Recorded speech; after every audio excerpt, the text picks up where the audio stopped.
नमस्कार दोस्तों, आप सभी का स्वागत है आर्यन एकेडमी के यूट्यूब चैनल पर। तो आज सर्वश्रेष्ठ 20 प्रश्नों का एमसीक्यू की क्लास 5 में आप सभी का स्वागत है। तो आइए आप देखते हैं प्रश्न संख्या 1 क्या दिया है। देखिए प्रश्न संख्या 1 क्या दिया है, आइए देखते हैं। मंत्रिपरिषद के सदस्य को कैसे बर्खास्त कर सकते हैं? तो जो मंत्रिपरिषद के सदस्य को इसमें कहा गया कि आप उसको कैसे बर्खास्त कर सकते हैं। तो ऑप्शन ए दिया है लोकसभा अध्यक्ष की सहमति से। ऑप्शन बी दिया है आपात स्थितियों में। ऑप्शन सी दिया है प्रधानमंत्री की सिफारिश पर। ऑप्शन डी दिया है अपनी स्वयं की ओर से। तो दोस्तों जो है कि इसका उत्तर हो जाएगा कौन सा, ऑप्शन सी प्रधानमंत्री की सिफारिश पर। तो आइए पहले थोड़ा सा इसमें कलर ले लें। ये कलर हो गया, कौन सा है, ऑप्शन सी प्रधानमंत्री की सिफारिश पर। अब आते हैं प्रश्न संख्या 2 पे। प्रश्न संख्या 2 क्या दिया है दोस्तों? भारत के संविधान के किस अनुच्छेद में यह वर्णित है कि एक मंत्री परिषद होगी जिसका प्रमुख प्रधानमंत्री होगा? ऑप्शन ए अनुच्छेद 44, ऑप्शन बी अनुच्छेद 74, ऑप्शन सी अनुच्छेद 34, ऑप्शन डी अनुच्छेद 21। तो दोस्तों आप लोग का जो उत्तर हो जाएगा वो हो जाएगा ऑप्शन बी अनुच्छेद 74। अब आते हैं प्रश्न संख्या 3 पे।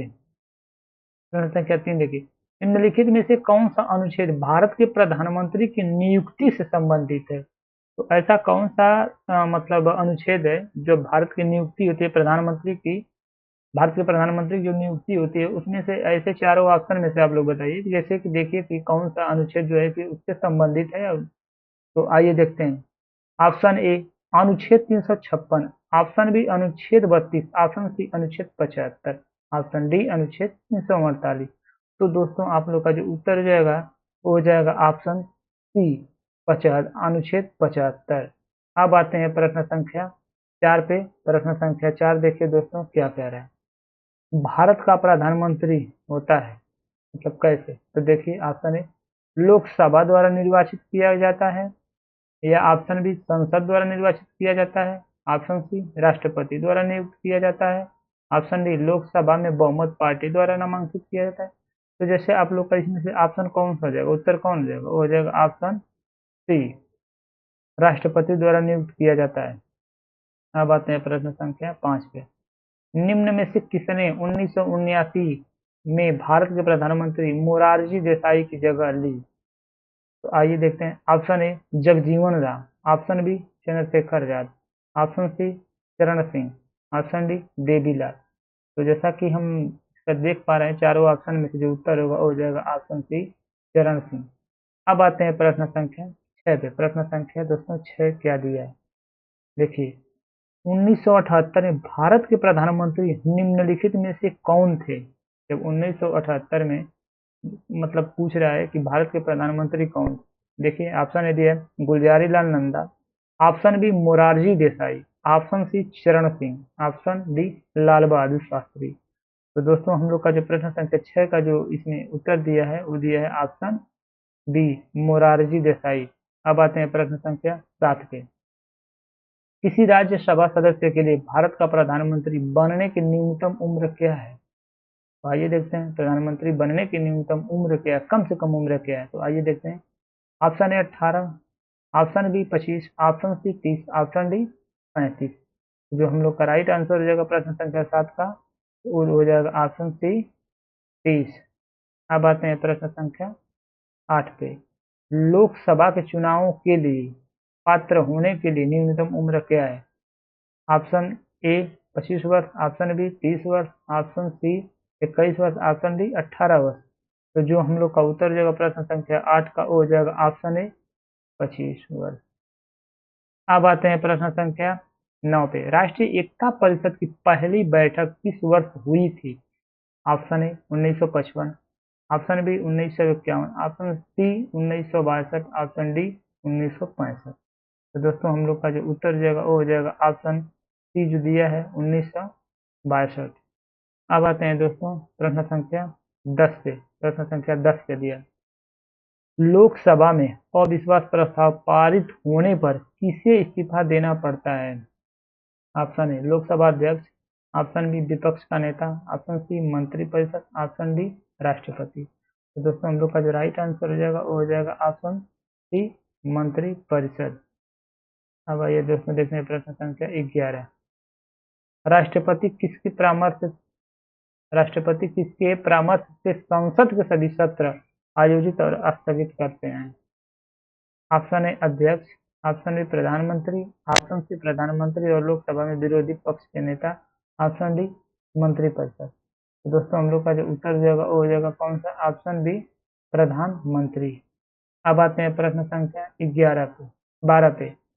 12 देखिए क्या है। स्वतंत्रता के बाद भारत के पहले उप प्रधानमंत्री कौन हुए? Option A Sardar Vallabh bhai Patel, option B Morarji Desai, option C Jagjivan Ram, option D Charan Singh. तो दोस्तों हम लोग का जो उत्तर हो जाएगा वो हो जाएगा प्रश्न संख्या 12 का ऑप्शन ए सरदार वल्लभ भाई पटेल। अब आते हैं प्रश्न संख्या 13 पे। 13 के लिए स्वतंत्रता के बाद भारत के पहले विदेश मंत्री कौन थे? Option A Pandit Jawaharlal Nehru, option B doctor Bhimrao Ambedkar, option C Sardar Baldev Singh, option D John Mathai. तो हम लोग का जो उत्तर जाएगा प्रश्न संख्या 13 का हो जाएगा ऑप्शन ए पंडित जवाहरलाल नेहरू। अब आते हैं प्रश्न संख्या 14 पे। एकात्मक सरकार में समस्त ताकत किसके हाथ में होती है? ऑप्शन ए स्थानीय सरकार, ऑप्शन बी केंद्रीय सरकार, ऑप्शन सी प्रांतीय सरकार, ऑप्शन डी पंचायत। तो हम लोग का जो राइट आंसर हो जाएगा प्रश्न संख्या 14 का वो हो जाएगा कौन सा? हो जाएगा ऑप्शन बी केंद्रीय सरकार। अब आते हैं प्रश्न संख्या 15 पे। भारत के सर्वोच्च न्यायालय की स्थापना कब हुई थी? ऑप्शन ए 30 जनवरी 1950 को, ऑप्शन बी 25 जनवरी 1954 को, ऑप्शन सी 15 जनवरी 1952 को, ऑप्शन डी 26 जनवरी 1950 को। तो दोस्तों हम लोग का जो उत्तर जाएगा प्रश्न संख्या 15 का वो हो जाएगा ऑप्शन डी 26 जनवरी 1950 को। अब आते हैं प्रश्न संख्या 16 पे। निम्नलिखित में से कौन सा अनुच्छेद सर्वोच्च न्यायालय की स्थापना और संविधान से संबंधित है? Option A 202, option B 124, option C 197, option D 152। तो हम लोग का जो उत्तर वो हो जाएगा कौन सा दोस्तों? Option B 124। अब आते हैं प्रश्न संख्या 17 पे। किस लेख के तहत भारत का सर्वोच्च न्यायालय आदेश जारी करता है? तो ऑप्शन ए देखिए अनुच्छेद 20, ऑप्शन बी देखिए अनुच्छेद 56, ऑप्शन सी देखिए अनुच्छेद 68, ऑप्शन डी देखिए अनुच्छेद 32। तो हम लोग का जो राइट आंसर हो जाएगा वो हो जाएगा कौन सा? ऑप्शन डी अनुच्छेद 32। अब आते हैं प्रश्न संख्या 18 पे। भारत में स्थापित पहला उच्च न्यायालय कौन सा है? Option A Madras, option B Bombay, option C Delhi, option D Calcutta. तो हम लोग का जो उत्तर हो जाएगा वो हो जाएगा ऑप्शन डी कलकत्ता। अब आते हैं प्रश्न संख्या 19 पे। भारत के मुख्य न्यायाधीश की नियुक्ति कौन करता है? ऑप्शन ए प्रधानमंत्री, ऑप्शन बी लोकसभा अध्यक्ष, ऑप्शन सी उपराष्ट्रपति, ऑप्शन डी राष्ट्रपति। तो हम लोग का जो उत्तर हो जाएगा वो हो जाएगा कौन सा? ऑप्शन डी राष्ट्रपति। अब आते हैं प्रश्न संख्या 20 पे। भारत में सबसे बड़ा अपीलीय न्यायालय कौन सा है? ऑप्शन ए उच्च न्यायालय, ऑप्शन बी जिला न्यायालय, ऑप्शन सी उच्चतम न्यायालय, ऑप्शन डी उपभोक्ता न्यायालय। तो हम लोग का जो राइट आंसर हो जाएगा वो हो जाएगा कौन सा? ऑप्शन सी उच्चतम न्यायालय। तो दोस्तों हम लोग का ये अंतिम 20वां क्वेश्चन समाप्त होता है इस सेशन का। तो दोस्तों हमारे वीडियो को आप लोग शेयर करिए, सब्सक्राइब करिए और लाइक करिए और डिस्क्रिप्शन बॉक्स में जाइए, वहाँ पे व्हाट्सएप, टेलीग्राम और फेसबुक, इंस्टाग्राम सबका लिंक पड़ा हुआ है। वहाँ से जाइए आप लोग, ग्रुप को ज्वाइन करिए और तमाम नोटिफिकेशन वहाँ जाएगा, सभी चीज़ें जाएंगी वहाँ पे और क्लास की PDF भी वहाँ पे जाएगी। तो दोस्तों अब मिलते हैं अगले नेक्स्ट सेशन में। आज के लिए इतना ही, धन्यवाद।